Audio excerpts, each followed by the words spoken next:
Welcome, everyone. Welcome to, I think it's week 16 of our Monday mindfulness meditations. And, always so wonderful to be together and to see each other, to find each other here. In Santa Fe, it's extremely hot. It's been hot for days and days, and now there's clouds have come and the thunder is rumbling outside. So my environment is like that. Yeah, anyway. What a time we're living in. Let's see now, I'm hearing some, okay, I think that's good now. So you can mute yourselves for this whole beginning part if you haven't already. And when we come back after the practice, we will open our lines for sharing. I've been thinking about our beautiful session last week and wanted to thank you all for your presence and also for the suggestions of topics to explore in more depth, including equanimity, which does feel like something we could all use a little more of these days.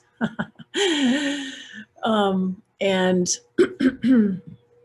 also Walter Nelson, who I don't think is here tonight, suggested the practice of Tonglen, which is a very, very good practice to learn and cultivate, and I would really love to share that with you as well. So we'll move in those directions over time.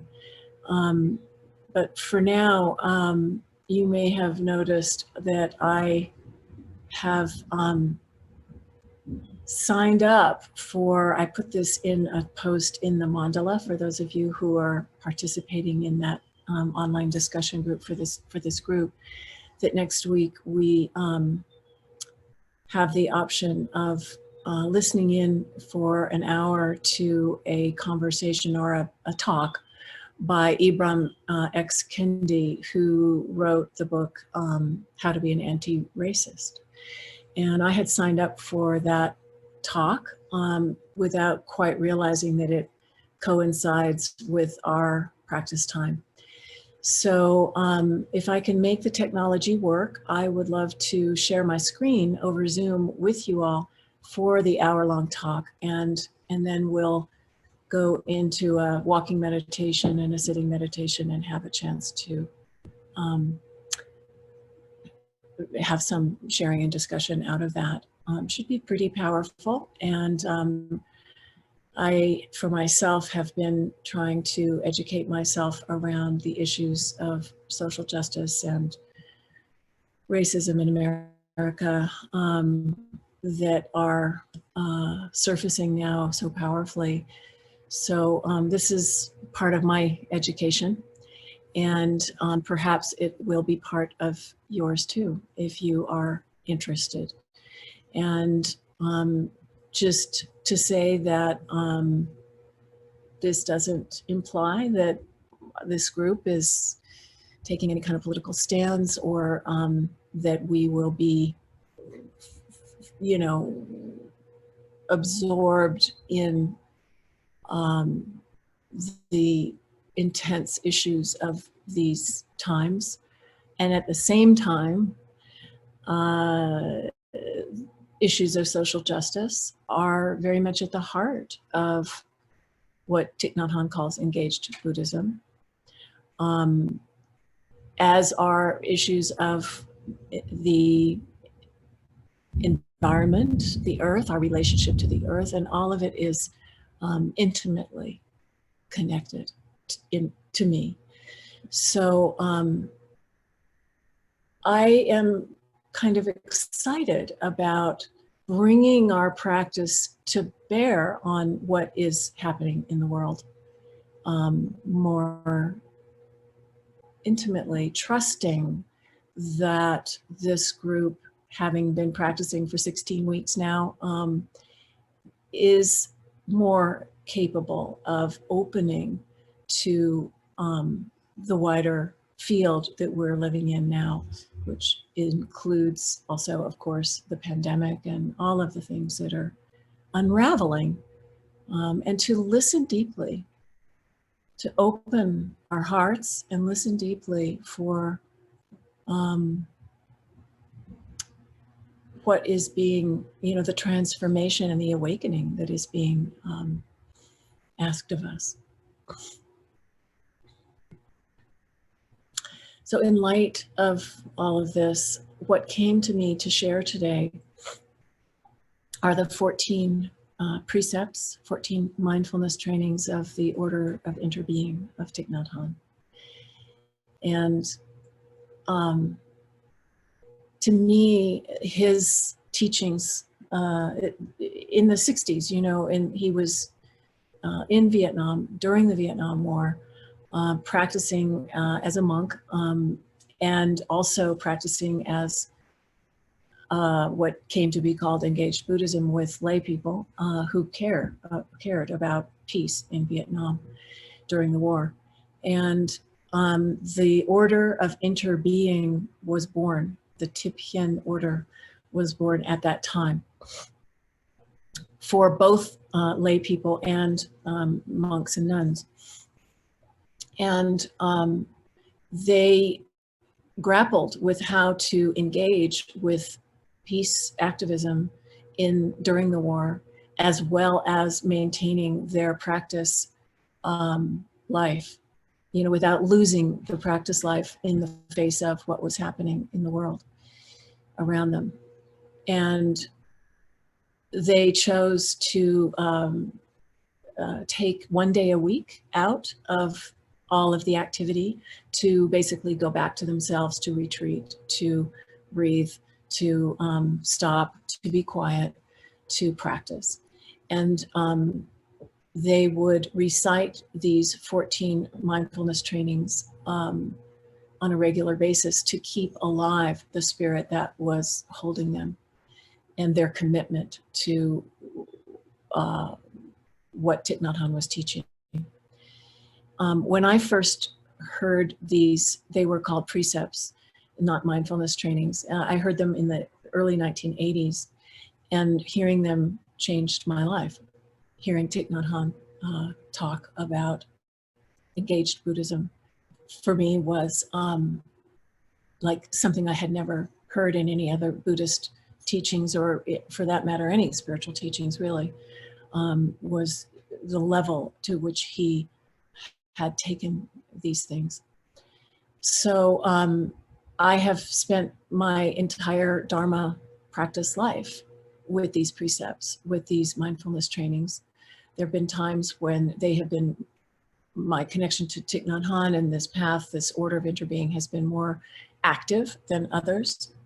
I have led days of mindfulness in this spirit for ever since the 80s, and actually joined the Order of Interbeing in 1985, I believe it was, one of, in early days before there were quite so many people following Thích Nhất Hạnh. And so anyway, there was a period of time where I got much more deeply into Tibetan Buddhism, and all of this was still there as it is. This mindfulness practice has been the ground throughout all of it, but at this particular point, I was much more deeply involved in the Vajrayana. And then when I went to Liberia with the treasure vase, the first country in Africa that I took one of the earth treasure vases, and I encountered these people who had suffered from civil war and who were so hungry for support around peace building. Thích Nhất Hanh's teachings came back to me very, very strongly. And so ever since then, I have been working in Liberia, helping to build peace there, and that's a whole nother story. But I went back to Thích Nhất Hạnh and back to Plum Village, his community, and managed to bring a number of the librarians there for teachings and retreats and training. And so here we are. The 14 precepts over the years have evolved into what they are calling now mindfulness trainings. There were people back in my day that felt as if the term precepts was a little too heavy around the Christian sort of terminology.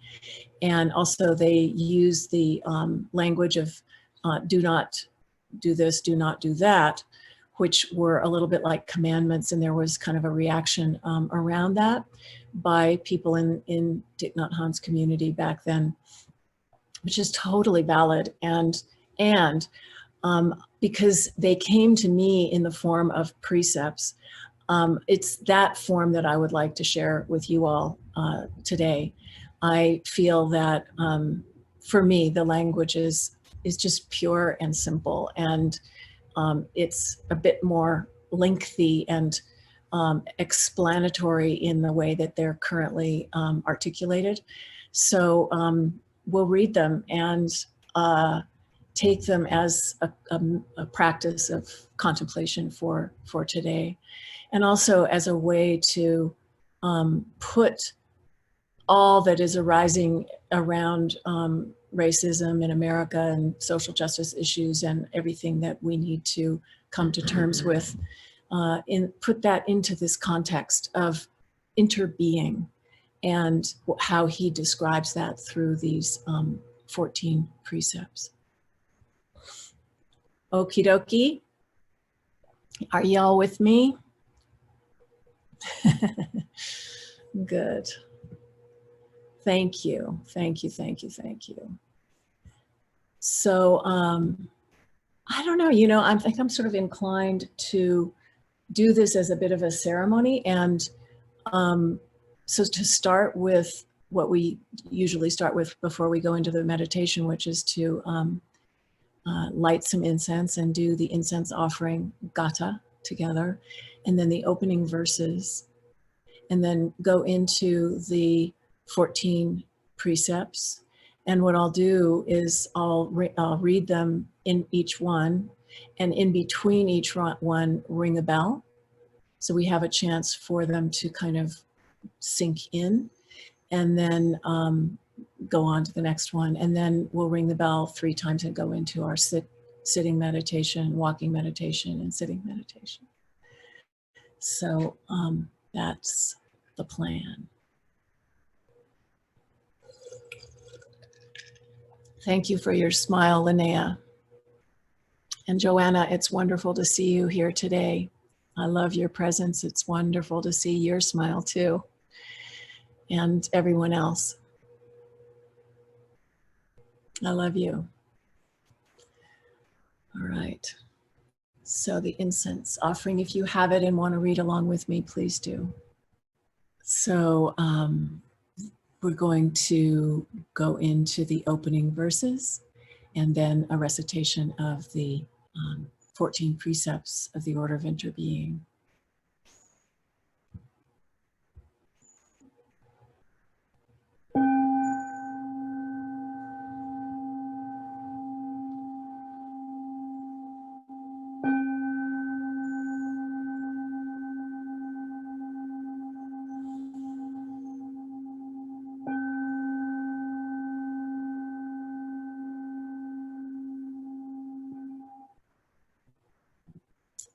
Perfection of wisdom, mother of Buddhas, Bodhisattvas, and all beings, nourishing, holding, and healing all, Great Mother Earth, precious jewel of the cosmos, to you we bow in gratitude. We take refuge in the earth as our teacher, the one who shows us the way in this life. We take refuge in the earth as an expression of the Dharma, the teachings of interbeing, understanding, and love. We take refuge in the earth as an embodiment of the Sangha, the vast interdependent community of life in balance and harmony. Living within the web of life on earth, we dedicate ourselves to embodying awakened awareness on the path of healing in service to all beings. We dedicate our lives to realizing our oneness with Gaia.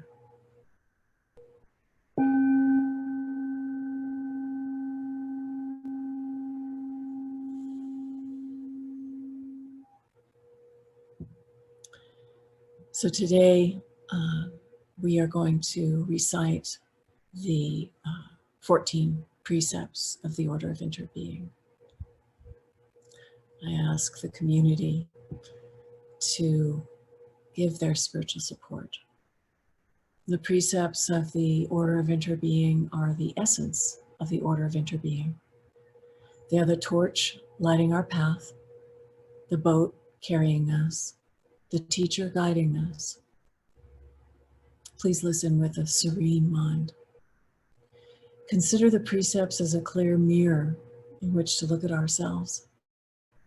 Say yes silently every time you see that during the past week you have made an effort to learn, practice, and observe the precept read.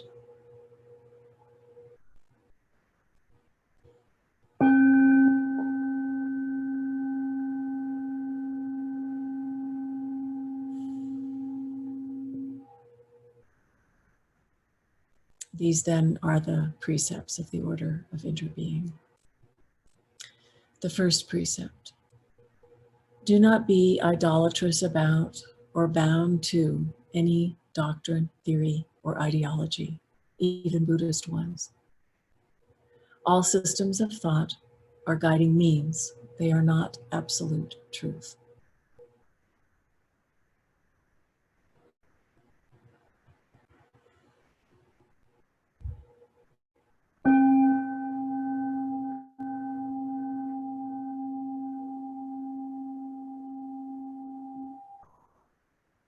The second precept: do not think the knowledge you presently possess is changeless, absolute truth.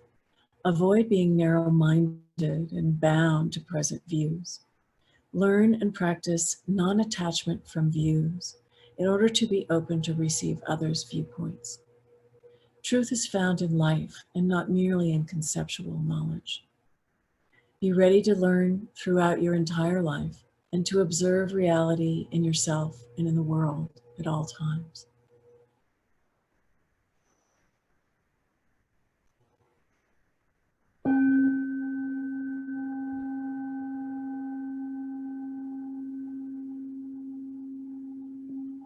The third precept: do not force others, including children, by any means whatsoever to adopt your views, whether by authority, threat, money, propaganda, or even education. However, through compassionate dialogue, help others renounce fanaticism and narrowness.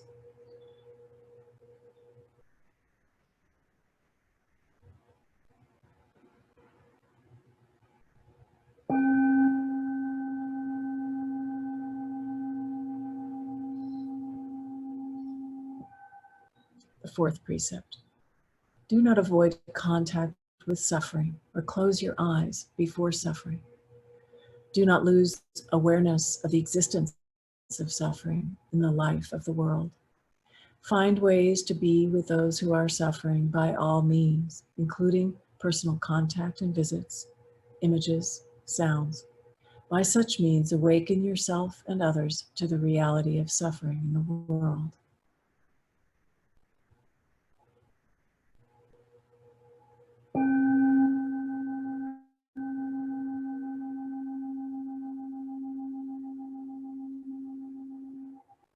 The fifth precept: do not accumulate wealth while millions are hungry. Do not take as the aim of your life fame, profit, wealth, or sensual pleasure. Live simply and share time, energy, and material resources with those who are in need.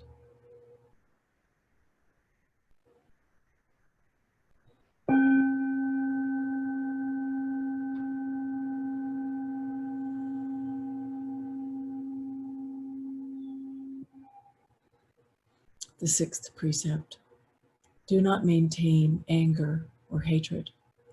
Learn to penetrate and transform them when they are still seeds in your consciousness.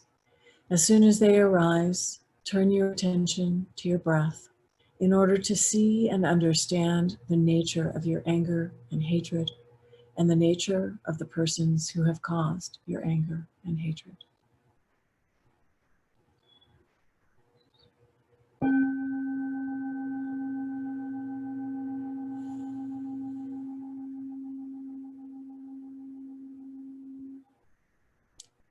The seventh precept. Do not lose yourself in dispersion and in your surroundings. Practice mindful breathing to come back to what is happening in the present moment. Be in touch with what is wondrous, refreshing, and healing both inside and around you. Plant seeds of joy, peace, and understanding in yourself in order to facilitate the work of transformation in the depths of your consciousness.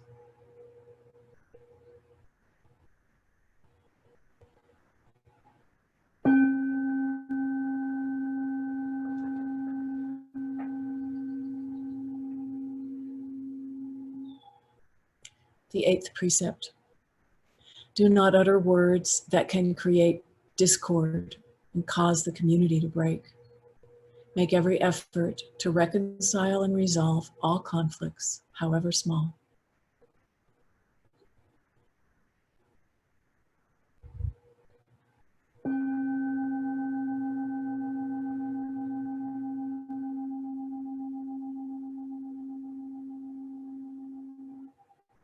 The ninth precept.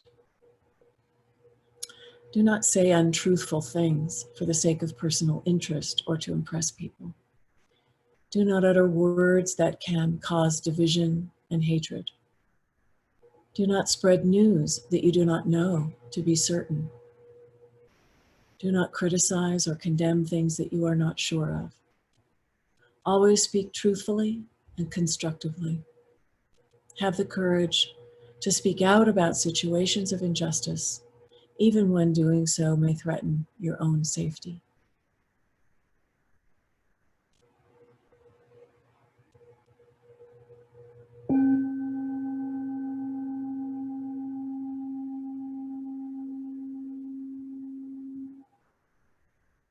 The 10th precept.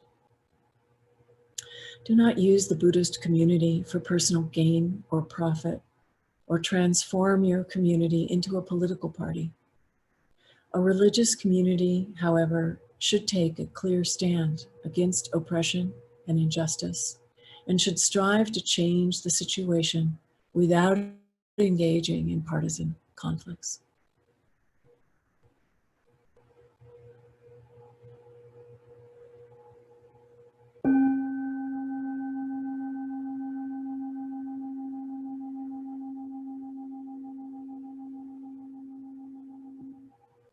The 11th precept. Do not live with a vocation that is harmful to humans and nature. Do not invest in companies that deprive others of their chance to live. Select a vocation that helps realize your ideal of compassion.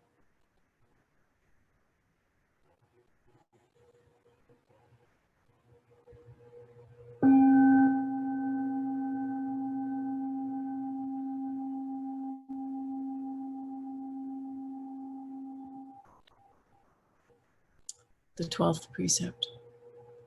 Do not kill. Do not let others kill. Find whatever means possible to protect life and prevent war.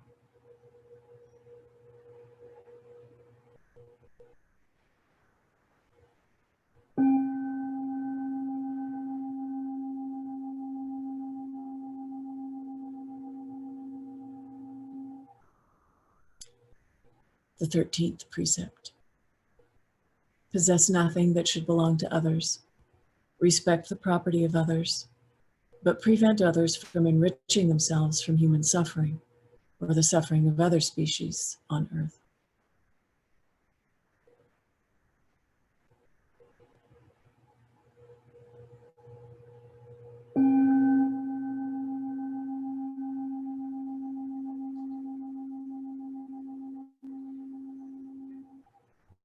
The 14th precept. Do not mistreat your body. Learn to handle it with respect. Do not look on your body as only an instrument. Preserve vital energies, sexual, breath, spirit, for the realization of the way. Sexual expression should not take place without love and a long-term commitment. In sexual relationships, be aware of future suffering that may be caused. To preserve the happiness of others, respect the rights and commitments of others. Be fully aware of the responsibility of bringing new lives into the world. Meditate on the world into which you are bringing new beings.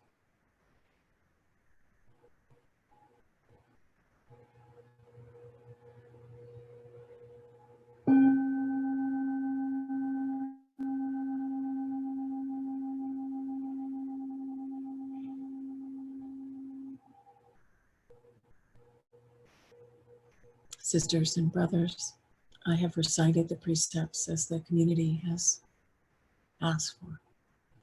I thank you for helping me do it serenely. Please join your palms and recite each line of the closing chant after me. Reciting the precepts, practicing the way of awareness. Reciting the precepts, practicing the way of awareness, gives rise to benefits without limit. Gives rise to benefits without limit. We vow to share the fruits with all beings. We vow to share the fruits with all beings. We vow to offer tribute to parents, teachers, friends, and numerous beings. We vow to offer tribute to parents, teachers, friends, and numerous beings who give guidance and support along the path. Who give guidance and support along the path.